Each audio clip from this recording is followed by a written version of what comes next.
The new King Charles III must make a significant choice regarding the couple's 2 children, so Prince Harry and Meghan Markle are going to learn exactly where they stand with him. Here's the deal, it's all about royal succession and who gets what title. With the passing of Queen Elizabeth II, Harry and Meghan's kids Archie and Lilibet now officially get Prince and Princess titles and use of the HRH, His or Her Royal Highness. That's because their dad has moved up in the line of succession. But here's the rub. Buckingham Palace has made it clear it wants to reduce the number of so-called key royals.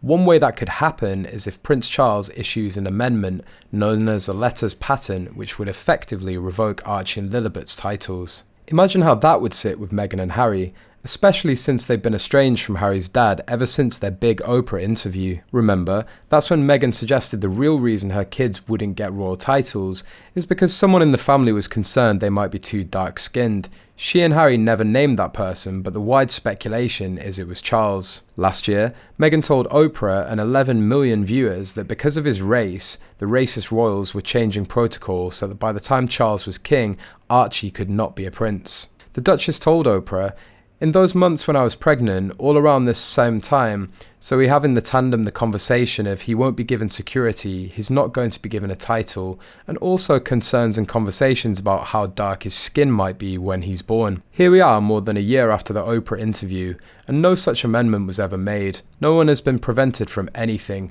Charles is king, Archie is now a prince, Lilibet is now a princess, Meghan lied, again, and in the most incendiary way that has simmered for over a year. The desire to cut down on the royal family's central players is one of the reasons or excuses, depending on your perspective, the palace gave for limiting family members on the balcony with QE2 earlier this year during the Jubilee. Of course, Harry and Meghan were conspicuously among the royal centre alternative viewing areas, so whichever way King Charles opts to handle his grandbabies' titles, it'll say a lot about whether there's going to be a royal reconciliation for Meghan, Harry and his family. William becomes the Duke of Cornwall, but keeps the title of Duke of Cambridge, so will be styled the Duke of Cornwall and Cambridge. He will become the Prince of Wales after an investiture. The Duchess of Cambridge becomes the Duchess of Cornwall and Cambridge, but she will not become Princess of Wales until William is invested. Prince George will have no change in title, although he may move from third to second in line to the throne. Princess Charlotte and Prince Louis see no changes in titles, but move to third and fourth in line. Prince Harry is now fifth,